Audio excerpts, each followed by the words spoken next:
Fantasy season is almost here, which means everyone is starting to join new dynasty, redraft, best ball leagues, etc. So today we are going to be talking about 5 potential breakout players that could help you win your fantasy leagues this year. Up first, we have none other than Drake London. And I know what everybody's thinking. Drake London kind of already broke out last year, but this is with the potential that he could break out even further. When you think about it, they had Kirk Cousins. There was no consistency at the quarterback position. He struggled from week to week, and Drake London, as a result, suffered from that. Now you have Michael Penix, who is a much better thrower at this point in time than Kirk Cousins is.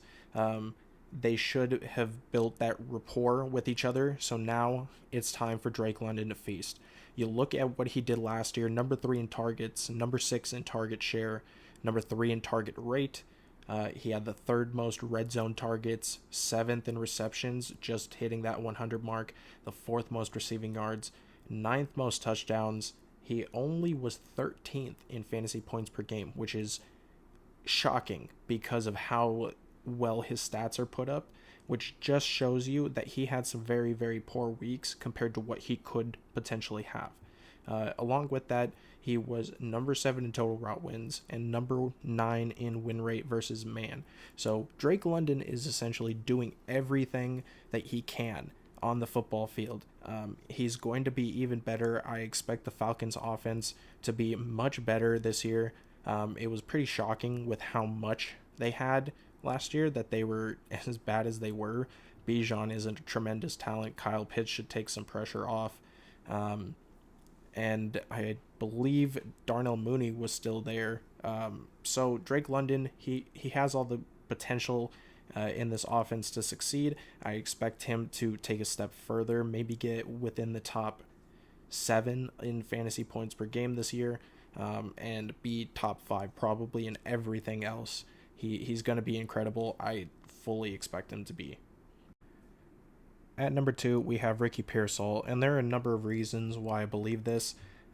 He is building chemistry with Purdy, has been in the offseason. I expect him to continue to build chemistry with him. Debo is now gone. Ayuk is hurt. Jennings is still kind of having contract issues.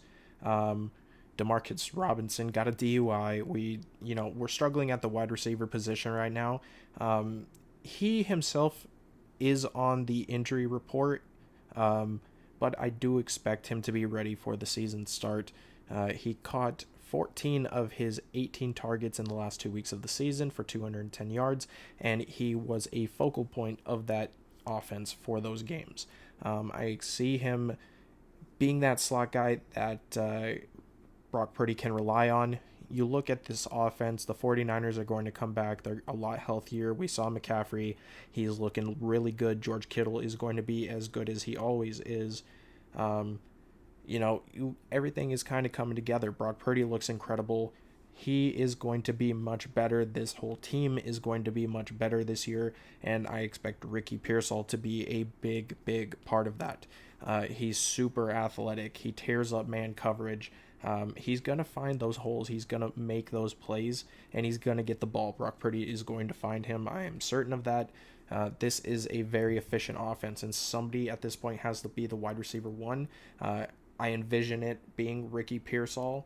I would love for Jennings and Ayuk to be those guys, but with their injuries and situations going on, I think for fantasy purposes, Ricky Pierol is really the guy that I want to look to, and I think he's going to be absolutely incredible this year.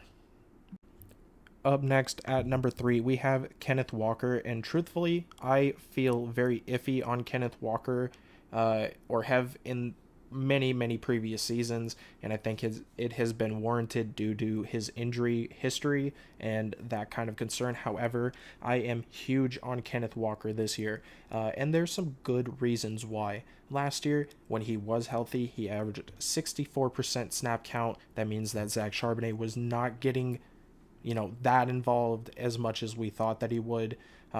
In that time span, he averaged 16.5 points per game.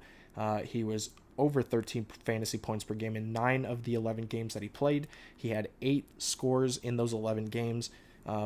he is adding a brand new offensive coordinator who's going to revamp the offense and primarily the running game, which the Seahawks have, you know, kind of had hit or miss over the last couple of years with. I think that they are going to be much better.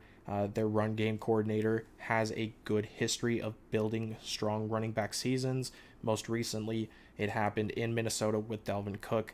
Dalvin Cook went off for like 1,300 yards that year and had a huge year for the Minnesota Vikings. I expect Kenneth Walker to get a priority in this offense, and I expect him to be not only a part of the running game, but a part of the passing game, and that should increase that fantasy value. Truthfully, healthy Kenneth Walker right now is a top 10 fantasy back in this offense. I think that he will be huge for the Seattle Seahawks, who are going to try and figure out what exactly they're good with on offense, but he's going to be the main guy. Kenneth Walker is a must-have this year in fantasy. Up next at number 4, we have Jaylen Warren, and this one is going to come as a shock to a lot of people, especially the Caleb Johnson fans.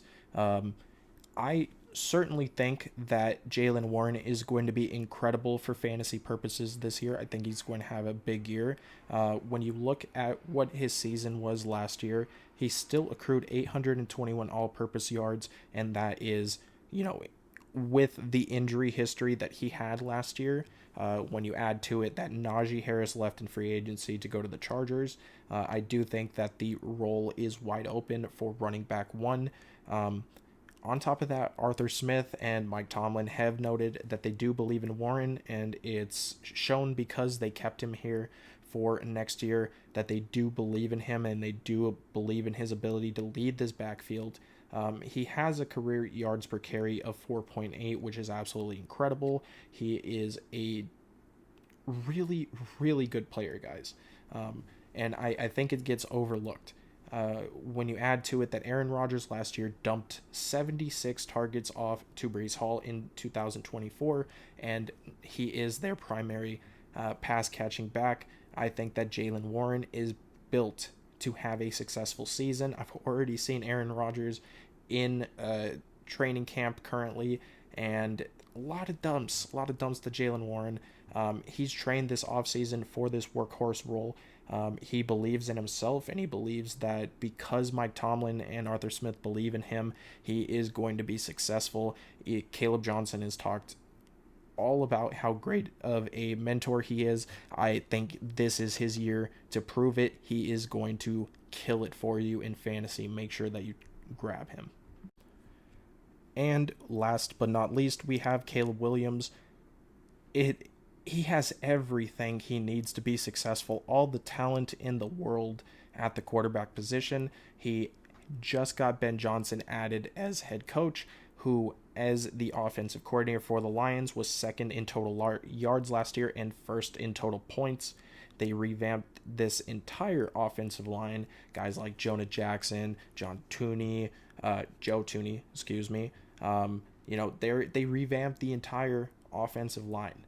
Drafted new weapons to help Caleb Williams succeed in Luther Burden III and Colston Loveland, who, by the way, Colston has looked incredible in training camp, I've noticed.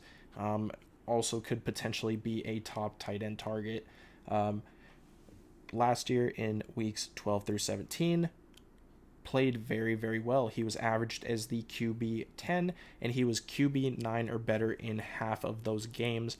I think with all of the talent around him now, I don't think that there's going to be any more excuses. Ben Johnson is an offensive genius. He is forcing Caleb Williams into game-like situations in which he's going to have to make game-time reads and decisions, and I think that is only going to make it better for Caleb Williams in the long run. There's a lot of people who are critical, saying that he struggled a lot, but I think that overall, this is what is going to make him better. He's reliving these game situations.